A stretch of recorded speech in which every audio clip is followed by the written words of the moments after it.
అదేమిటి ఏదో అమ్మవారి కుమ్మం పోసినంత అన్నం పెట్టుకున్నావు, అదంతా తినడానికేనా? అదేంటి బామ్మగారు, సాయంత్రం తినే అన్నం బదులు ఓ ముద్ద ఎక్కువేసుకున్నాను అంతే. నా తల్లి, ఇప్పుడు చెల్లించే కుమ్మం చాలక మళ్ళీ సాయంత్రం ఒక కుమ్మం చెల్లిస్తావా? ఇదిగో చూడు, నువ్వు పనిలో చేరేటప్పుడు ఏం చెప్పావు? నాకేం వద్దండి, 4 ముద్దలు పెడితే చాలన్నావు. అన్నావా? అన్నానండి. కూరతో 4 ముద్దలు, పప్పుతో 4 ముద్దలు, చారుతో 4 ముద్దలు, పెరుగుతో 4 ముద్దలు, మొత్తం ఎంతైందండి? నా పిండా కూడా అంత అయ్యింది. నువ్వెంత దెయ్యపు తిండి తింటావని తెలిస్తే నిన్ను అసలు పనిలోనే పెట్టుకునేదాన్ని కాదు. అత్తయ్య, పెట్టేది పెడుతూ మాటలంటుంది దేనికి? పాపం ఇంటి పని అంతా ఒక్కతే చేస్తాంది. ఈ పెరుగు కలుపుకో. తినమ్మా, బాగా తిను. అమ్మో అమ్మో, పోసి నీ అమ్మ కడుపు మాడా. నా కళ్ళేమన్నా దిష్టి కళ్ళు అనుకుంటున్నావా? నా ఏం దిష్టి కళ్ళు కావమ్మా. ఇదిగో రోజుకు 3 కంచాలు బాగా మెక్కు. నాకే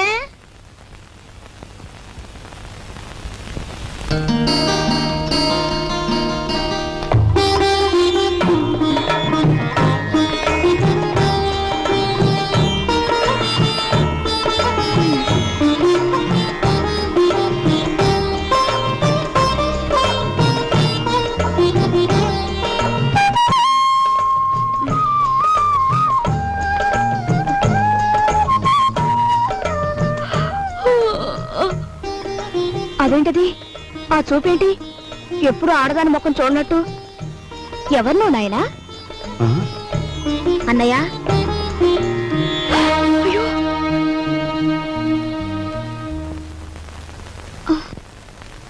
ఎవరు అమ్మాయి? పని మనిషిరా, ఇవాళే వచ్చింది. మన ఇంటికి పని మనిషి ఎందుకమ్మా? అదేమిట్రా, మీ అమ్మ ఒక్కతి పని చేసుకోలేక అవస్థ పడుతుందని నేనే కుదిర్చాను. అమ్మ ఒక్కతే చేయాలి, చెల్లెలున్నారుగా. ఇదేమో చదువుకుంటోందా? సరస్వతికి 4 రోజుల్లో పెళ్లి చూపులు. సరస్వతికి పెళ్లి చూపులా? ఏమిట్రా నీ ఆశ్చర్యం నువ్వును? అది కాదు నాయనమ్మా, ఇంతవరకు అత్తయ్యకి వస్తున్న కట్టం తాలూకా డబ్బు ఇవ్వలేదు. ఇప్పుడు దీని డబ్బు ఎక్కడి నుంచి తీసుకొస్తాం? ఆ విషయాలన్నీ నీకెందుకురా? అప్పో సప్పో చేసి నా తిప్పల్నే పడతాను. అప్పు చేసి పెళ్లి చేసేంత అవసరం ఇప్పుడు ఏమొచ్చింది? ఒరే, డబ్బున్నప్పుడే నిన్ను చదివించచ్చులేని మీ నాన్న అనుకునుంటే నీకు అసలు చదువు వచ్చేదేనా? పిల్లకాకేం తెలుసు ఉండేలు దెబ్బని. వాడి వితండవాదంతో ఏం లేనాయనా. నువ్వెక్కడో చోట అప్పో సప్పో చేసి ఈ శుభకార్యం కాస్త చేసి వెళ్ళు. చూసావా వాడికి ఎంత కోపమో చూసావా? వీడికే గనక ఆ మహారాజు బుద్ధి వచ్చుంటే ఈ పాటికి 2 జిల్లాలకు కలెక్టర్ అయ్యేవాడు. 2 జిల్లాలకి.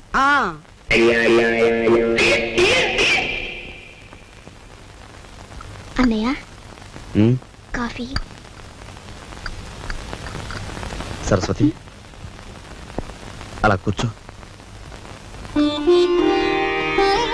నీకు విషయం చెప్పానుందమ్మా, కానీ ఎలా చెప్పాలో ఏమిటో. చూడన్నయ్య, మన ఇంట్లో దేనికైనా తిరగబడి చెప్పే ధైర్యం నీకొక్కడికే ఉంది. నువ్వు చెప్పలేకపోవడం ఏమిటన్నయ్య? ఎప్పుడో పెళ్ళైన అత్తయ్యకు మనం కట్నం ఇవ్వలేకపోయాం. ఇప్పుడు నాన్న నీ పెళ్లి తలపెడుతున్నాడు. ఈ పెళ్లికి డబ్బు ఎక్కడి నుంచి తీసుకొచ్చి ఇవ్వగలడు? మరేం లేదమ్మా, నాకు పెళ్ళొద్దని నువ్వు తిరగబడాలి. అమ్మో, ఈ భయాలతోనే మనందరం నాన్నగారి బాధ్యతని పెంచేస్తున్నాం. మనం ఎదిరించి ఓ నిర్ణయం తీసుకోకపోతే అవి పరిష్కారం కావు.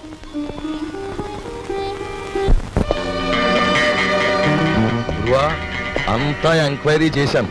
ఆఫీసరు 9వ గంట కొట్టేటప్పటికి హాల్లోకి వస్తాడంట. ఆ తర్వాత వాడి స్థానంలోకి నువ్వు వెడతావు.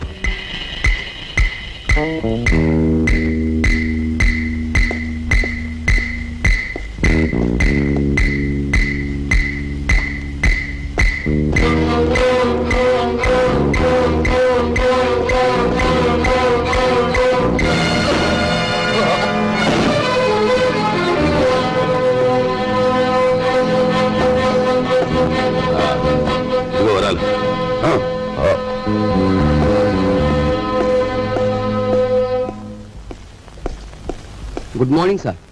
Good morning. ఎవరు నువ్వు? అదేమిటి సార్, నేను మీ అకౌంటెంట్ నరసింహరావు సార్. మీ ఆఫీసులోనే పనిచేస్తున్నా. ఏమిటి పని? రేపు ఆఫీసులో జీతాలు కదండి, 6000కి చెక్ రాసుకొచ్చాను. మీరు సంతకం పెడితే బ్యాంక్ వెళ్ళి డ్రా చేసి తీసుకొస్తాను. ఇక నుంచి చెక్కులు గిక్కులు ఏమొద్దు. రేపు ఆఫీస్లో క్యాష్ ఇచ్చేస్తాను. క్యాష్ ఎంత? 6000 సార్. ఆఫీస్కి వెళ్దాం. వచ్చే సొమ్ములో అప్పుడే 6000 ఆమదం.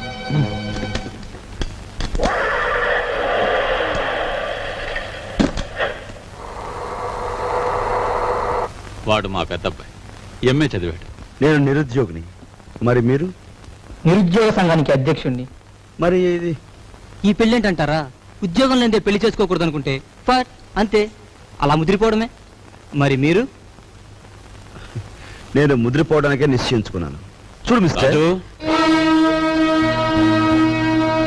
Sit down. Thank you.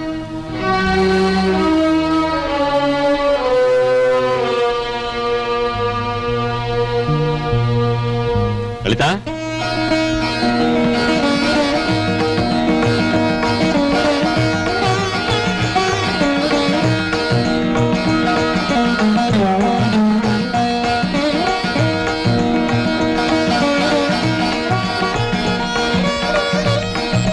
బావా రా బావా. ఇదేనా రావడం? హాల్ అంతా ప్రేక్షకులతో నిండిపోయింది. కొంప తీసి సరస్వతికి ఏమన్నా పెళ్లి చూపులా? అవును బావ. బాగుంది. మొదటి సినిమా రిలీజ్ కాకుండా రెండో సినిమాకి ముహూర్తం పెట్టేట. వెనకటి కూడా నీలాంటాడే. అది కాదు బావా. ఏది కాదు? ఇప్పటికి నా పెళ్ళై 5 సంవత్సరాల 3 నెలలు 2 రోజులు అయింది. ఇంతవరకు నా కట్నానికి దిక్కులేదు. దానికి పెళ్ళా అంటే రేపటి నుంచి దాని మొగుడు కూడా నీ ఇంటి చుట్టూ కట్నం కోసం తిరుగుతూ కూర్చోవాలా? మా నాన్న కట్నమో అని ఫైట్ చేస్తున్నాను. గొడవ దేనికి బావా? పెద్దలందరి ముందు. అవును, నా కట్నం ఎగ్గొట్టిన నువ్వో పెద్ద మనిషివి, నీ కూతురు చేసుకోవడానికి వచ్చిన ఆయన పెద్ద మనిషి, మధ్యలో నేను లోపడగాను, అంతేనా? అవును, ఇంతకి ఏడా పెళ్లి కొడుకు తండ్రి? ఏడు మాత్రం కొంపకి ఏంటి నీ గొడవ? నాకు అర్థం కదా అసలు. టైం ఇస్తే నీ కట్నం బాకీ తీర్చేస్తాను. ఇదిగా ఇవన్నీ నాకు అనవసరం. నా కట్నం డబ్బు నాకు ఇస్తే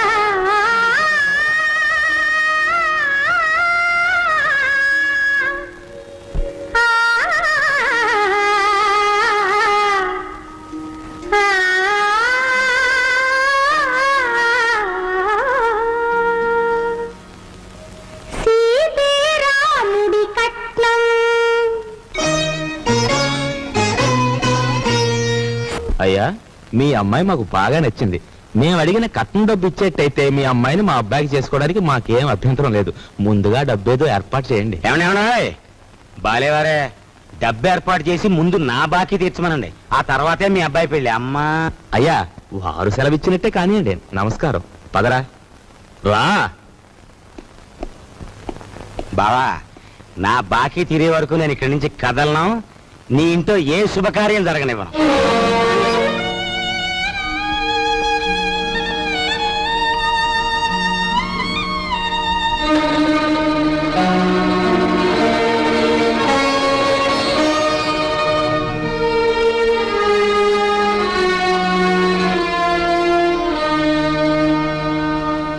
ఈ డబ్బుతో మీ పెళ్లి సంబంధం ఖాయం చేసుకునేందుకు నాకేం అభ్యంతరం లేదు. అయితే అనుకున్న కట్నం బ్యాలెన్స్ పెళ్లికి వారం ముందే ఇవ్వాలి. ఇవ్వలేదనుకోండి, ఈ పెళ్లి జరగదంటాడు మా నాన్న. మిగిలిన సొమ్ము లగ్నానికి వారం ముందే ఇస్తా. శుభం. వెళ్ళి ఏర్పాట్లు చేసుకోండి. అలాగే, వస్తానండి.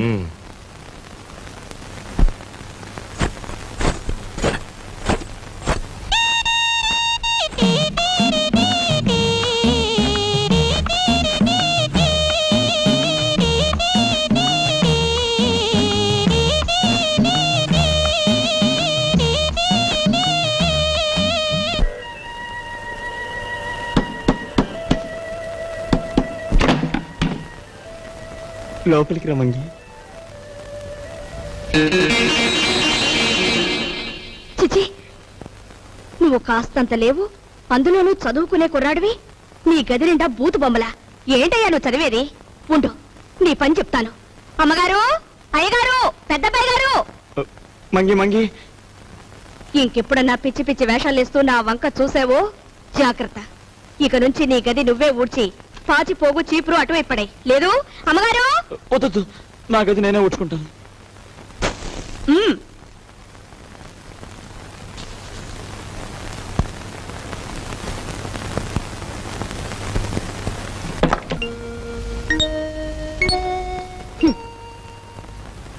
మీ నాన్నగారి గురించి ఎవరికి పడుతుందమ్మా? ఆయన గురించి అహర్నిశలు ఆలోచించే నీకు నాకు తప్ప.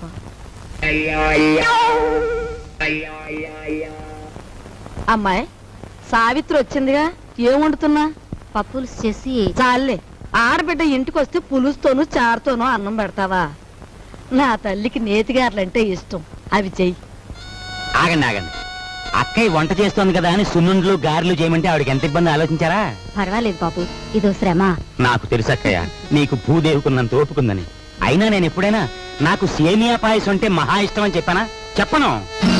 పులిహోర అంటే ప్రాణం లేచి వస్తుందని చెప్పానా? చెప్పను. ఆయన అసలే మొహమాట మనిషి వదినా, నోరు విడిచి ఏది చెప్పరు. అబ్బాయి చెప్పకపోయినా ఈ ఇంటికి అల్లుడుగా వచ్చాక ఆ మాత్రం చేసి పెట్టాలని దానికి మాత్రం తెలీదు. అలా చెయ్యమ్మా. అలాగే అత్తయ్య.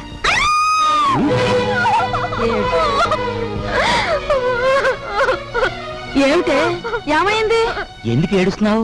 ఏమన్నా తేలు కుట్టిందా? పావుల నర్సాయికి ఫోన్ చేస్తా. తేలు కాదండి, చచ్చిపోయిన సన్యాసిరావు గారు చటుక్కున జ్ఞాపకం వచ్చారండి. ఆ మూల కూర్చుని ఏడుస్తావేమిటి? ఆ ఏడితే ఏడిపేదో ఇటు వచ్చాడు. ఈ కేడొచ్చండి.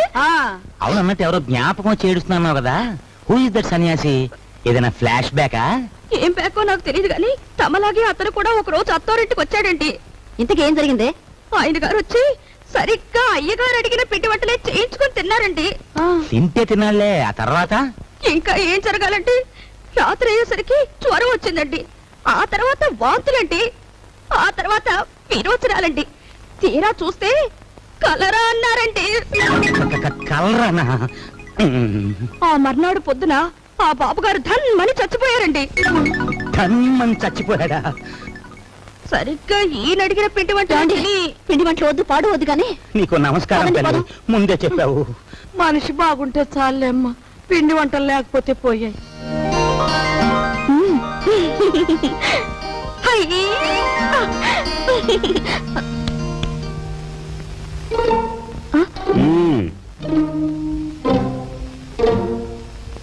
నైస్.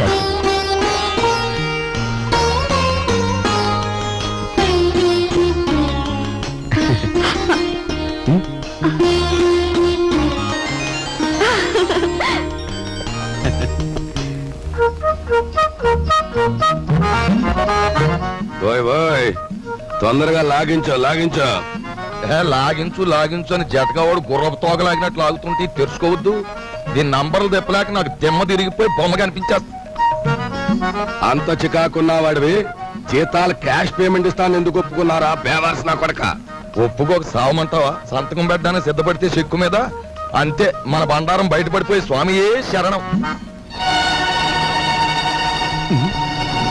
స్వామియే శరణం. ఫ్యామిలీ లేడీ వస్తున్నట్టు వెళ్ళి దాక్కోండి దాక్కు. స్వామియే శరణం, స్వామియే శరణం, స్వామియే శరణం. పాలు తీసుకోండి. తీసుకుంటాను, అలా ఉంచు. రేపు ఆఫీసులో జీతాలు ఇవ్వాలి. సేఫ్ లో ఒక 6,000 తీసి నా బ్రీఫ్ కేసులో ఉంచు. అదేంటండి, ఎప్పుడూ లేని ఇనపెట్లో నుంచి నన్ను డబ్బు తీయమంటున్నారు? వ్రతంలో ఉన్నాను కదా, పాపిష్టి డబ్బు చేత్తో ముట్టుకోవడం ఎందుకు అని.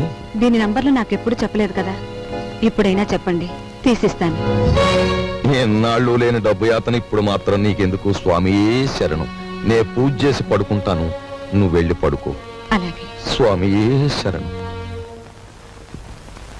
ఆఫీసర్ గారికి ఎనపెట్టే కాదు, ఇళ్ళాలు కూడా లాసే. రే నోరు మీద వచ్చిందే ఎదవ పని మీద, అందులో మళ్ళీ విచారం ఐడియా ఒకట. ఆవిడనే కాదు, పని పిల్ల గురించి నువ్వు పల్లెత్తు మాట మాట్లాడిన పళ్ళు పిక్సి చేతులు పెట్టేస్తాను. ఓయ్ ఓయ్, పెట్టేద్దు గానీ ముందు ఆ పని చూడు. నేను చూడలేను బాబు, నంబర్లు తిప్పుతుంటే అలు చేతులు లాగేస్తున్నాయి. ఈ కుంట నా కొడుకును మొయ్యలేక నా నడుము చూద్దా బాబా, పని చూడు. సత్తే తలుపేసి నువ్వు పని చూడు. నేనా?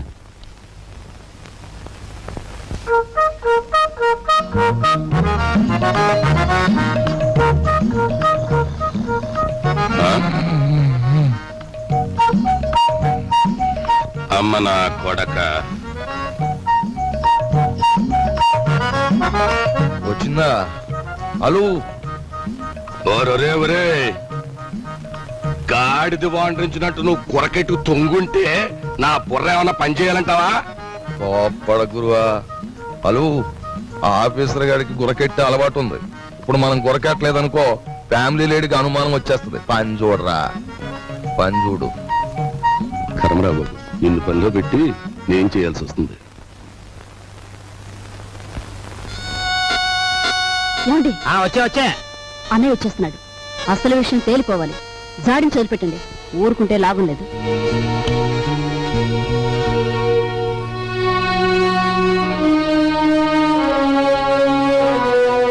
బావా, నా బాకీ తీర్చడం కోసం నువ్వు పడుతున్న బాధలు చూస్తుంటే అన్న మాట నిలబెట్టుకునేందుకు అష్ట కష్టాలు పడ్డ హరిశ్చంద్రుడు జ్ఞాపకం వస్తున్నాడు నాకు. బాబు ఎంతకు నువ్వు చెప్పేదేమిటి? ఏముంది, నువ్వు హరిశ్చంద్రుడివి, మా నాన్నేమో విశ్వామిత్రుడు. నేను నక్షత్రకుండా అయిపోయాను అనవసరంగా. ఇదిగో ఇదంతా నాకు అనవసరం. నువ్వు మార్వాడి దగ్గరికి వెళ్ళి అర్జెంటుగా అప్పు చేసేయి. పుట్టిన ప్రతి చోట అప్పు చేశాను బాబు. నీ ప్రయత్నాలన్నీ ఫ్లాప్ అయ్యాయి కాబట్టి ఓ సూపర్ హిట్ ఐడియా చెప్తాను. ఏమిటి? దీనికి ఆడియన్స్ అంతా కావాలి. అత్తయ్య, అక్కయ్య, నా ఓన్ వైఫ్ సావిత్రి, ఓయ్ మేనలుడు, ఆడియన్స్ మొత్తం వచ్చేయండి. కమాన్. బావ కష్టాలన్నీ గట్టెక్కిపోవడానికి నేను 70mm ఐడియా ఇస్తున్నాను. అందరూ జాగ్రత్తగా వినండి.